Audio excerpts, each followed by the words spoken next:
Hey friends, today I want to talk about problems.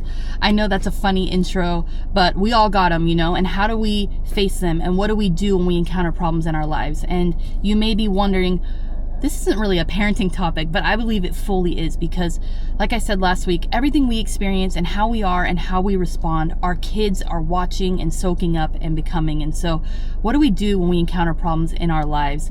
About almost 7 months ago now, my son's almost 7 months. A week to the day before I was going in for my C-section to have my son, my husband was laid off. And let me give you a little background. He's the only financial provider for our family. I'm a stay-at-home mom. I stay home with my 4-year-old and now my 7-month-old. And so we're planning for our second C-section. We're getting ready to go in, and then he loses his job. And so much uncertainty in that time. We walked right into my daughter being sick the night before we went in for our C-section, and then coming out, and then postpartum with the second C-section, and then my daughter being sick for about a month.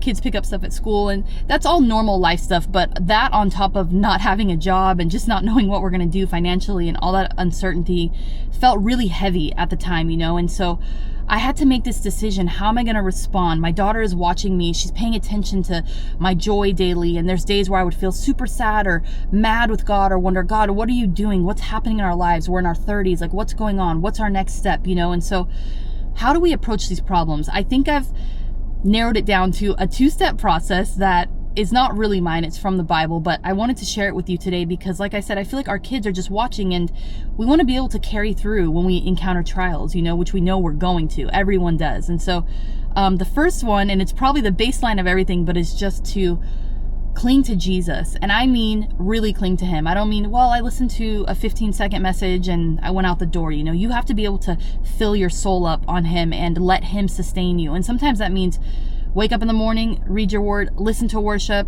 listen to a message on the way to work or driving your kids to school, come home, listen to more worship, read your word as much as you can, saturating your mind with his word and with his presence, because he really is the sustainer. And I think in these hard times, sometimes what we do is we pull away. We get uncertain, and so we try to do it in our own strength, and maybe we're mad at God, or we feel frustrated, or we feel depressed, or we feel down, and so we say, you know what, I'm going to figure it out myself, and we take it back.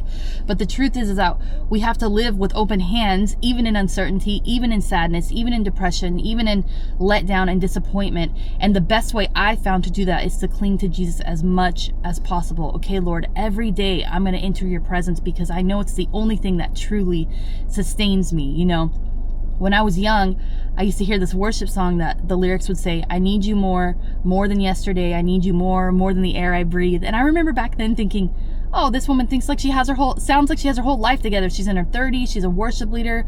What do you mean she needs God more? But the truth is, as we walk through life more and more, we realize we need him more and more and more. There is not a way to make it through the day, especially in these times, without his presence. And so step one, obviously, the foundation is just to cling to the Lord as much as possible. Don't isolate from him. Don't pull away from him. Take your anger and your sorrow and your depression and your hurt and your disappointment and your uncertainty and say, okay, Lord, this is what I got, and this is how I feel today, and he will carry you through. You can actually feel his presence carry you through. And the second part, step 2, after you do that, is to refresh others. It says in Proverbs, refresh others and you will be refreshed. And actually, I was watching a brain doctor, a neurologist maybe. I probably got that wrong, but a guy who studies your brain. And he was talking about the more we focus on ourselves, the more we focus on our own issues and our own problems actually leads to more depression, leads to more anger and this upsetness in your life, because we're not meant to focus just on ourselves. And so what we do is we go out and we find Jesus as our foundation and we seek him daily, and then we refresh others. And there's something beautiful that happens when you're hurting or when you're walking through uncertainty and you choose to step outside of yourself and refresh others. God instantly, I feel like, refreshes you, brings joy, brings peace, brings perspective. Sometimes we get sucked into our own problems, and then you can talk to someone else for 5 minutes and you think, wow, my problems aren't that big, and so it's this beautiful thing God does for us, that when we step outside of ourselves, that we find joy and we find lightness and we find, wow, he is the God of miracles and he will come through for me just like he's coming through for them. And the opposite happens when we sink into ourselves. We become more selfish, we become more self-focused, we become more bitter and more angry and more small in our thinking. And so my camera messed up. I'm gonna keep going. So step 1 is cling to Jesus, right? Let him sustain you. Let him fill you up. And step 2 is refresh others. And I believe if we do that, we will find that we are sustained through problems that we will look back and be like, how did I make it through that? I don't know. Must have been the Lord, and along the way, we will also help others who are maybe struggling or having a hard time in life.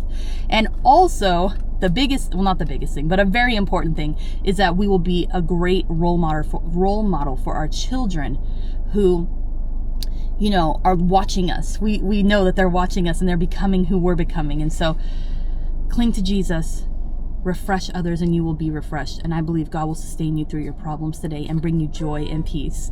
I love you. I hope you have a wonderful day. I hope your family is blessed, and I will see you in the next one.